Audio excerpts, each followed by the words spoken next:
My son stood on the porch of my lake cabin with a real estate agent beside him, and a photographer already measuring the sunset. He did not ask permission. He did not even look ashamed. And he only glanced at the old rocking chair where his mother used to sit and said, "Dad, the cabin is wasted on you. You're too old to need a place like this." What he did not know was that his own dream home was tied to my signature. And my name is Walter Grayson. I am 76 years old, and for most of my adult life I measured time by summers at Lake Huron. Not by calendars, not by paychecks, not even by birthdays. But by the first morning, my wife, Eleanor, opened the cabin windows and let the pine air roll through the rooms like a blessing. The cabin sat near a quiet stretch of shoreline in northern Michigan. It was not fancy. The porch boards creaked, the kitchen cabinets were old, the screen door never closed without a sharp wooden slap. But to Eleanor and me, it was our kingdom. And we bought it when our son, Patrick, was 6 years old. Back when I was still working as a diesel mechanic and Eleanor was teaching second grade, we could barely afford it. But Eleanor said some places feed the soul before the bank account catches up. And so we worked. I took weekend repair jobs. Eleanor tutored students after school. We skipped new cars, ate leftovers, drove through snowstorms in an old Ford truck, and paid that cabin off one careful check at a time. And Patrick learned to swim off that dock. Eleanor taught him to make pancakes in that tiny kitchen. I taught him how to hold a fishing rod, how to split kindling, and how to apologize when pride made him cruel. And years passed. Patrick grew up. He moved to Grand Rapids, married a woman named Melissa, and built a life that always seemed to cost more than he admitted. Eleanor never judged him. She said ambition could be a good thing if it did not eat the heart. I wanted to believe that too. When Eleanor died after a long fight with lung disease, the cabin became the last place on earth where I could still feel married. Her sweaters were in the cedar chest. Her handwriting was on recipe cards in the drawer. Her favorite mug, blue with a chipped handle, still sat beside the coffee maker. I did not go there to escape life. And I went there because some memories need walls around them. I thought Patrick understood that. I thought he remembered his mother on that porch, wrapped in a blanket, watching thunderstorms move across the lake. I thought he knew the cabin was not an asset to me. It was a promise I had kept. I was wrong. And the day I learned how wrong I was, my son had already invited a realtor to price the place. The first signs were small, and because I loved my son, I explained them away. Patrick began calling more often, but not to ask how I was feeling or whether I was eating enough. He asked practical questions in a voice that sounded borrowed from someone else. He wanted to know if the cabin insurance was current. He asked whether I had updated the deed after Eleanor passed. He asked if there were property taxes due, if the shoreline had erosion issues, if any neighboring lots had sold recently. At first, I thought he was trying to help. A widower can mistake attention for love when loneliness is loud enough. Then Melissa started texting me links to senior communities near Grand Rapids. She wrote that it would be nice for me to be closer to family. She sent photos of tidy apartments with wide hallways, emergency buttons, and little balconies overlooking parking lots. She said I should not be isolated up north. She never asked if I felt isolated. She never asked what the lake meant after Eleanor. She spoke as if my life were a problem she had already solved. When Patrick visited the cabin that spring, he walked through it differently. He used to kick off his shoes and head straight to the dock. That time he inspected the roofline, checked the crawl space, and opened the electrical panel. Melissa took pictures of the kitchen, the lake view, the bedrooms, even Eleanor's reading chair. She said she was only making a memory album, but she held the phone like a contractor estimating profit. At dinner, Patrick mentioned market value. Melissa said waterfront property was hot right now. Patrick said I could sell before maintenance became a burden. Melissa added that keeping a second home at my age might look irresponsible, especially when family members were trying to plan around me. That phrase stayed in my head long after they left. The questions became sharper after that. Patrick wanted copies of property records. Melissa asked whether I had a trust. Patrick wanted to know if I had named him executor, when I told him my attorney had handled everything. After Eleanor's death, his mouth tightened. He said old attorneys made simple things complicated. Melissa said families should not need paperwork between them. That was a strange thing to say from a woman who always seemed to be searching for paperwork. Then, one afternoon, my neighbor at the lake, Hank Lawson, called me. Hank had known me for 30 years and never wasted words. He said a woman had been seen taking photos of my dock and asking about comparable sales nearby. He thought it might be Melissa. He also mentioned that a local agent had asked whether my property would be listed soon. I told him there must have been a misunderstanding. Even as I said it, I knew there was not. A week later, I found an email Patrick had forwarded to me by mistake. It was from a real estate agent. The message thanked him for the preliminary details and said lakefront cabins in that condition could move quickly if priced aggressively. Patrick had replied that the owner was elderly and emotionally attached, but the family expected to bring him around. The owner, not Dad, not my father. The owner, that was when the first real crack opened inside me. My son was not asking about the cabin because he worried about me. He was asking because he had already imagined it without me in it. The worst day began with sunlight on the lake. I remember that because it felt almost insulting later, how beautiful the world looked while my son prepared to break something in me. It was a Saturday in early June. The water was calm, silver at the edges, and the pines behind the cabin were moving just enough to make the shadows breathe across the porch.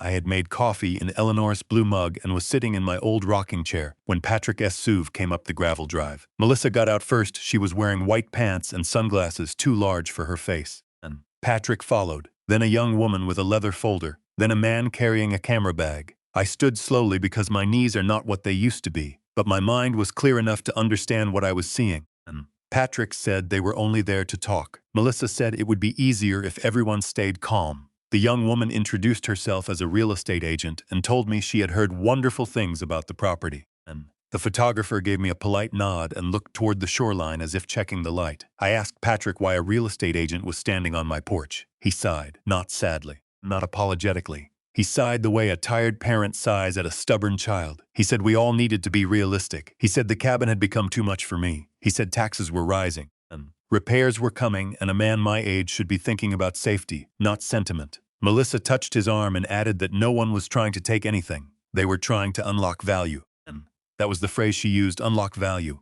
As if Eleanor's laughter were trapped equity, as if 30 years of summers were a line item waiting to be liquidated. I told them the cabin was not for sale, and that was when Patrick's face changed. He looked past me toward the porch chair where Eleanor used to sit with her knitting basket and said, "Dad, the cabin is wasted on you. You re too old to need a place like this." And the words were not shouted. That made them worse. They were calm, prepared, almost practiced. They landed quietly, but they split the day in two. The real estate agent stared at her folder, and the photographer looked away. Melissa did not flinch. She looked relieved, as if Patrick had finally said what they had rehearsed at home. I stood there with one hand on the porch railing and feeling the worn wood under my palm. I remembered Patrick at 8 years old, running barefoot across that same porch with a sunburned nose. I remembered Eleanor wrapping him in a towel after he fell off the dock. And I remembered the night he cried because he lost his first fish. And I told him some things were worth loving even if you could not keep them. Now he was standing in front of me and trying to sell the place where his mother had been happiest, and telling me I was too old to deserve it. I did not yell, I did not curse, I did not throw them off the property.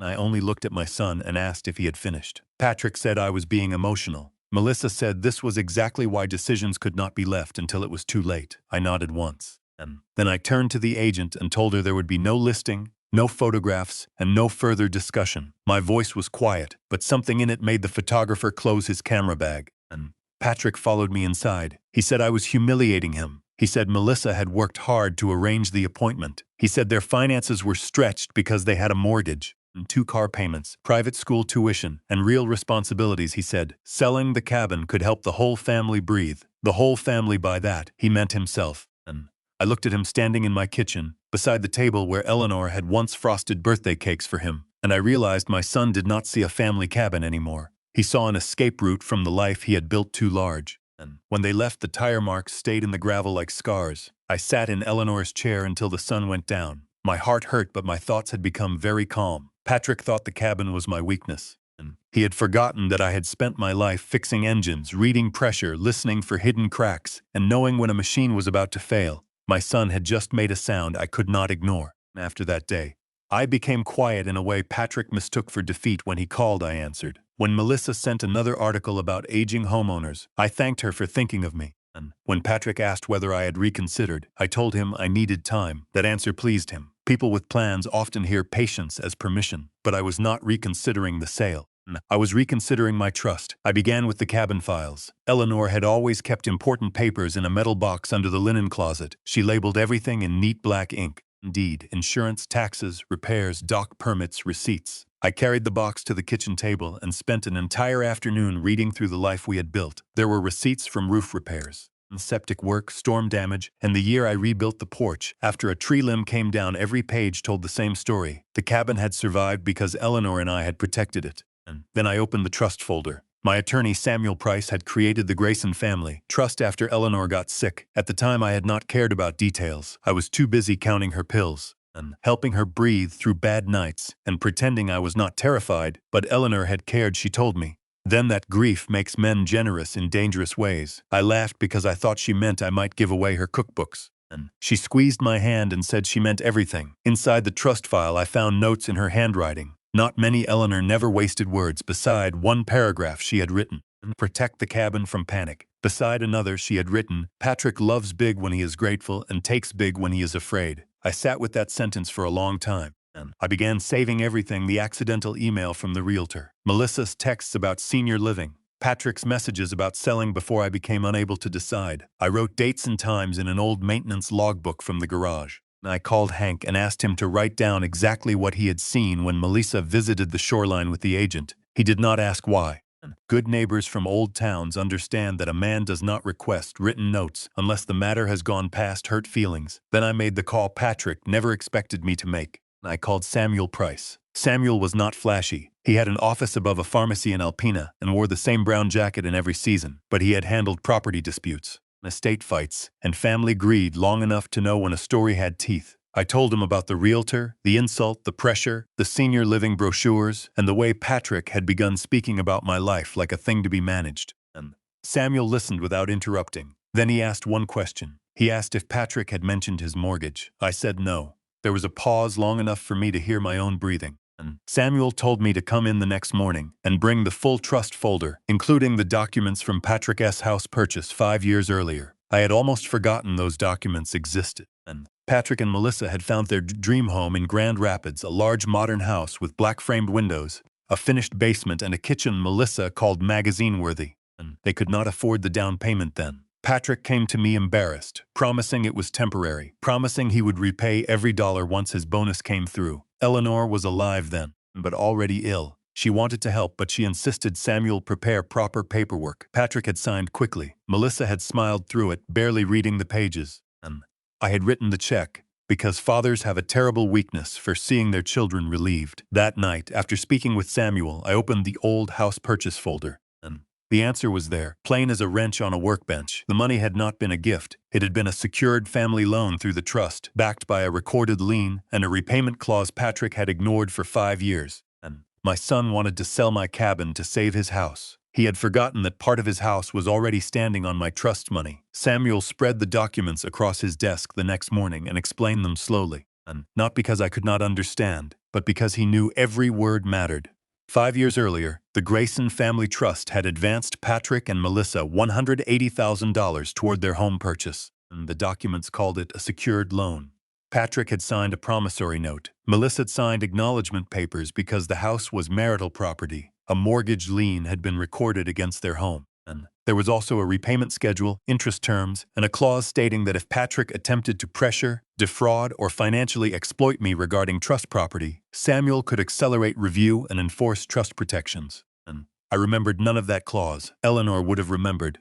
Samuel said Eleanor had asked for it specifically. He opened a smaller envelope from the file. Inside was a letter written by my wife 2 months before she died, and Samuel said she had asked him to keep it until I needed it. My hands shook when I unfolded the paper. Her handwriting was weaker than it had been in earlier years, but it was still hers. And she wrote that Patrick had a good heart when life was simple, but he had always confused wanting with needing. She wrote that Melissa saw property before memory. She wrote that if the cabin ever became a target, I should not mistake pressure for love. Then she wrote something that made me close my eyes. "Walter, do not sell the place where I can still find you." I had to stop reading. And Samuel turned toward the window and gave me a moment without pretending not to notice. When I could breathe again, we continued. The hidden truth was larger than I expected. Patrick had not made a single repayment on the family loan after the first 6 months. Samuel's office had sent reminders, but Eleanor's illness had consumed my life, and I had told Samuel to let it rest temporarily. And after Eleanor passed, Patrick still did not resume payments. Instead, he and Melissa refinanced other debts, bought a new SUV, and enrolled their daughter in an expensive private academy. And then Samuel showed me the most recent notice. Patrick had used my name and the possibility of selling the cabin in conversations with a lender. He had implied that future proceeds from the cabin might be available to stabilize his household finances.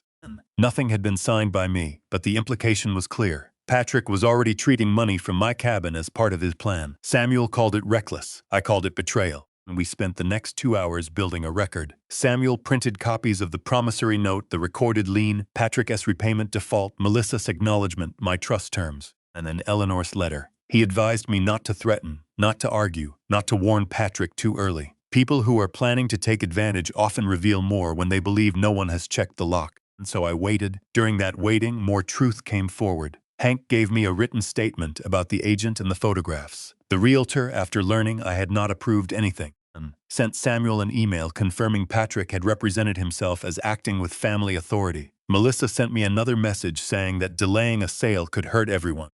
Patrick left a voicemail saying he was trying to protect me from a sentimental mistake. A sentimental mistake. That was what he called the cabin, where his mother had spent her final summer, watching the lake from a quilt-covered chair.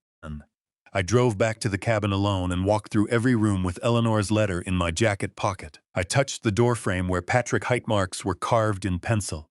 I opened the kitchen drawer where Eleanor kept matches, rubber bands, and emergency birthday candles. I stood on the dock and watched the wind move across the water in dark blue patches.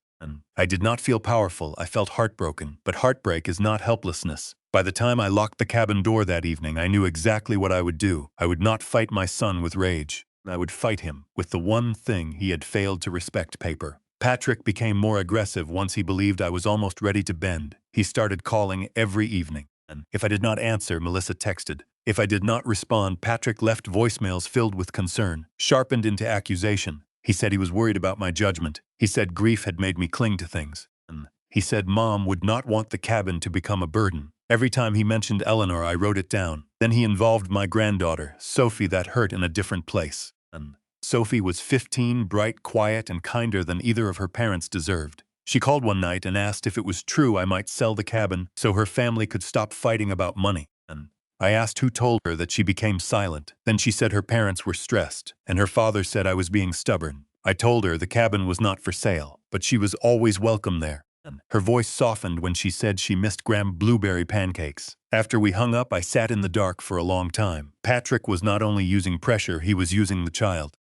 Melissa escalated next. She emailed Samuel without copying me, claiming that Patrick was my only child and should be included in all major property decisions. Samuel forwarded the email to me with one sentence: "She has no authority." I printed it and placed it in the folder. Then came the invitation. Patrick said he wanted one proper family dinner at his house in Grand Rapids. He said we could talk calmly, with everyone present, and find a solution. Melissa added that their financial advisor would be there, only as a neutral voice. The old me might have refused. The new me saw an opportunity. I agreed. Before the dinner, Samuel reviewed everything. He asked if I wanted him present. I told him not at first. I wanted Patrick to show me who he was when he believed I had come alone. Samuel said he would be nearby if needed. He also contacted the county recorder's office and obtained certified copies of the lien documents. He prepared a notice of default but did not send it yet. The dinner was exactly what I expected. Their dream home was beautiful in the cold way. Expensive houses can be beautiful. Tall windows, white counters, perfect lighting, no scratches on the table, no smell of old wood or lake air. Melissa had set out linen napkins and a bottle of wine I knew they could not afford. Patrick hugged me too tightly at the door and called me Dad in a voice meant for witnesses. The financial advisor was a man named Grant Mercer. He shook my hand and spoke slowly. He said families sometimes needed to convert non-productive assets into support systems. Non-productive asset was how he described my cabin. I asked if he had ever watched his wife take her last peaceful breath in a place he built with his hands.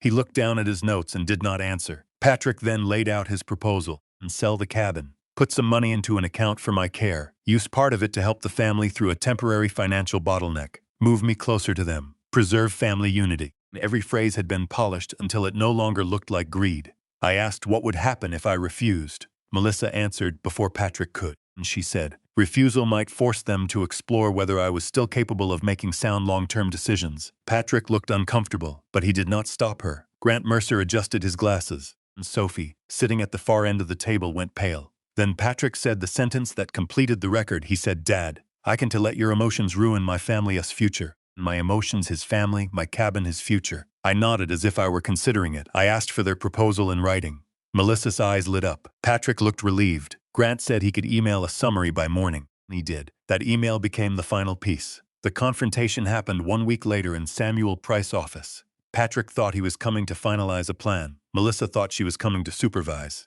And Grant Mercer came because he believed there might be a commission somewhere at the end of my grief. I arrived early and sat beside Samuel at the conference table, with Eleanor's letter in my coat pocket. And Patrick walked in smiling. Melissa carried a folder. Grant carried a tablet. Their confidence lasted exactly 12 seconds. Hank Lawson was sitting near the wall. So was the realtor they had brought to my cabin. And Samuel had asked both to attend as witnesses. The realtor looked uncomfortable but honest. Hank looked like a man who had split too much firewood in his life to be impressed by polished lies. And Patrick asked what was going on. I said we were here to talk about family assets. Melissa smiled at that word, but not for long. Samuel began with the cabin. And he placed the deed and trust documents on the table and explained that the property belonged to the Grayson Family Trust, with me as trustee and sole decision-maker during my lifetime. And he explained that Patrick had no authority to list it, market it, pressure its sale, or represent himself as acting for me. Patrick said no one had pressured anyone. Samuel placed the realtor's email on the table.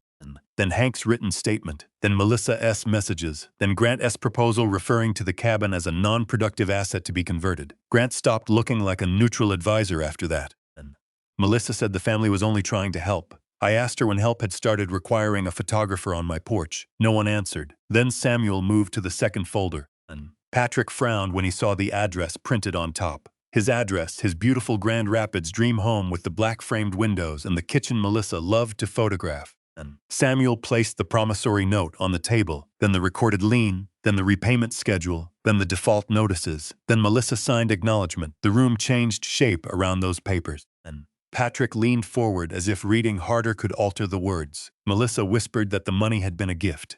Samuel said it was not. He explained that the trust had loaned $180,000 for the purchase of their home. And he explained that the lien remained valid. He explained that repayment had stopped years earlier. He explained that any attempt to coerce me into selling trust property could trigger enforcement and amendment of future trust benefits. And Patrick's face flushed. Dark red, he said I would not do that to him. There it was, not, I am sorry, not, I forgot, not, let me make it right. You would not do that to me. I looked at my son and felt the last fragile thread of illusion give way. And I told him he had stood on my porch and told me I was too old to need the cabin. I told him he had brought strangers to photograph the place where his mother had found peace. And I told him he had spoken of my life as if it were a storage unit he could empty when his bills became inconvenient. Then I placed Eleanor's letter on the table. I did not read all of it. Some words belonged to me alone, but I read the one sentence that mattered. Walter, do not sell the place where I can still find you. Patrick lowered his eyes. Melissa cried, but her tears came too quickly, like a tactic searching for a target. She said they were desperate. She said the house payment was crushing them. She said Sophie deserved stability. I told her Sophie also deserved parents who did not use her grandfather's grief as collateral.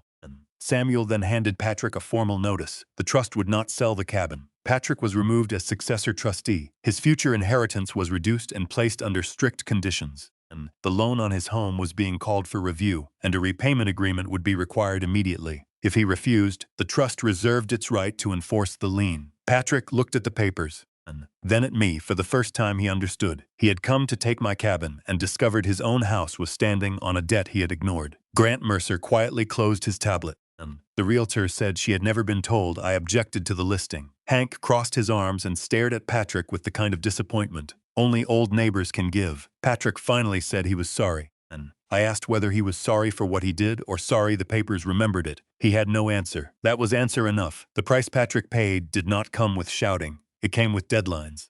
Samuel sent the repayment demand 3 days after the meeting. Patrick and Melissa had 30 days to enter a formal payment plan on the family loan. Their inheritance expectations were amended. And Patrick lost any future authority over the cabin, the trust, and my medical or financial decisions. If he challenged the changes, the remaining conditional benefits could be forfeited completely. Melissa called it cruel. Patrick called it unnecessary. I called it documented. Their financial life began cracking in places they had covered with paint. The expensive SUV was sold first. Then Sophie's private school became a topic they could no longer avoid. Grant Mercer disappeared the moment he realized there would be no commission. The lender Patrick had been courting withdrew interest after Samuel clarified that cabin proceeds did not exist and never would. The dream home did not vanish overnight, but it stopped looking like a dream. A house can feel very different when the debt under it has a voice. Patrick came to the cabin once without Melissa. I saw his truck pull in and watched from the porch as he stepped out. He looked older. not old but worn. Men who have been exposed often look smaller before they look sorry. He stood at the bottom of the steps and said he had been scared. He said bills had piled up. He said Melissa pushed hard, but he knew that was not an excuse. He said he had convinced himself the cabin was only property, because admitting what it meant to me made his plan unforgivable. And I listened. The lake moved behind him, the same lake where I had once watched him jump off the dock with a child's reckless faith that someone would always be there to pull him out. And he asked if I hated him. I told him hate would be easier than disappointment. That made him cry. I did not hug him, not that day. Forgiveness is not a towel. You hand someone the moment they step out of the water. And sometimes they need to stand there cold long enough to understand why they fell in. I told him the repayment plan would stand, the trust changes would stand. The cabin would never be sold to fix his mistakes. And if he wanted a relationship with me, it would begin without money, without property, and without Melissa speaking through him. He nodded. For once, he did not argue. Melissa did not accept the new reality well. She sent emails accusing Samuel of manipulating me. She told relatives I had turned against my only son. She implied my grief had made me vindictive, but truth has a way of traveling through families even when no one announces it, and the realtor corrected the record. Hank told my brother what he had seen. Sophie, quietly but firmly, refused to repeat her parents' version of events that hurt Patrick most. Not my attorney, not the lien, not the money, his daughter's silence. Sophie asked to visit me in July. Patrick drove her halfway and Hank picked her up from the small gas station near the highway. And when she arrived at the cabin, she carried a backpack and a tin of blueberry muffins she had baked herself. She looked at Eleanor's chair and asked if Grandma really used to sit there every morning. And I told her yes that week. Sophie and I repainted the dock steps, made pancakes from Eleanor's recipe, and talked about things that did not involve mortgages on the last night. And she sat beside me on the porch and said she was sorry her parents tried to sell the cabin. I told her children are not responsible for the greed of adults. She said she knew, but she was still sorry. And that was the apology I had wanted from my son, spoken by someone who owed at least. By autumn, Patrick had signed the repayment agreement. He and Melissa put their house on a strict budget. The dream home stayed theirs for the time being, but only because the trust allowed a structured repayment plan instead of immediate enforcement. Samuel said I was generous. I said Eleanor would have wanted consequences, not ruin. There is a difference. Patrick lost control over what he had expected to inherit. He lost the easy comfort of assuming I would always rescue him. He lost the right to speak about my future, as if it were his emergency fund. But he did not lose me completely. That was not mercy for his greed. It was respect for the father I still chose to be. After everything settled, I stayed at the cabin longer than I had planned. At first, I told myself I was only there to repair what had been neglected. The porch needed sanding, the dock boards needed sealing, the back steps had softened from years of lake moisture. There were gutters to clear, pine needles to rake, windows to wash, and a screen door to fix for the 100th time. But the truth was simpler. I stayed because the cabin no longer felt like a place I was defending. It felt like a place that had defended me back. Every morning I made coffee in Eleanor's blue mug and sat in her chair facing the water. Some mornings grief does not disappear because justice arrives. The cabin was safe, but Eleanor was still gone. The papers had protected me, but they had not protected her chair from being empty. I had won the right to stay in the place where I missed her most. That is a complicated kind of victory. Still, peace returned slowly. Hank came over on Tuesdays with tools he claimed he needed to test. Ruth visited in August and brought more groceries than one man could eat. Sophie spent 2 weeks with me before school started. She learned to bait a hook, sand old wood, and make pancakes without burning the first one. She asked questions about Eleanor constantly. Not greedy questions, not property questions, memory questions. What did Grandma laugh at? What songs did she play? Did she like storms? Did she ever get mad? I told Sophie the truth. I told her Eleanor was gentle but not weak. I told her she cried at sad commercials, hated overcooked eggs, loved the smell of cedar, and could silence a room with one look when someone lied. Sophie smiled at that. She said she wished she had known her better. I told her the cabin would help with that in September. I met with Samuel again. We updated the trust one final time, and the cabin would remain protected during my lifetime. After my death, it would not be sold immediately. It would become part of a small family retreat fund in Eleanor's name, open first to descendants who respected its rules. And no one could borrow against it. No one could force a sale alone. No one could use it as collateral for personal debt. If the family failed to honor it, the property would be donated to a local veterans retreat program Eleanor had once supported. Samuel asked if I was sure. I said yes. A place loved by selfish people becomes a prize. A place protected by purpose becomes a legacy. Patrick continued making payments. Sometimes he called. At first, our conversations were short and stiff.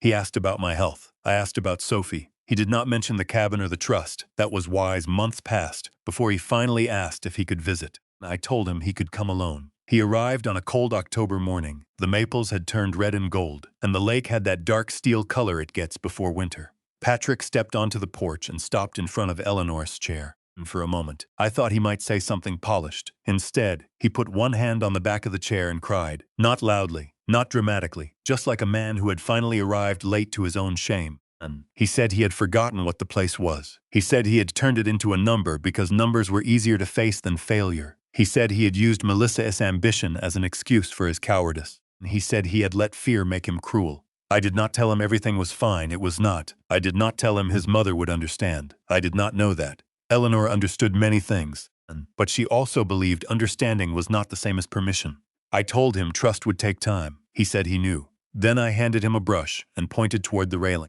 We worked for 3 hours, without saying much that may sound small. But in my family, repairs have always been a form of language. My father taught me that. I taught Patrick once.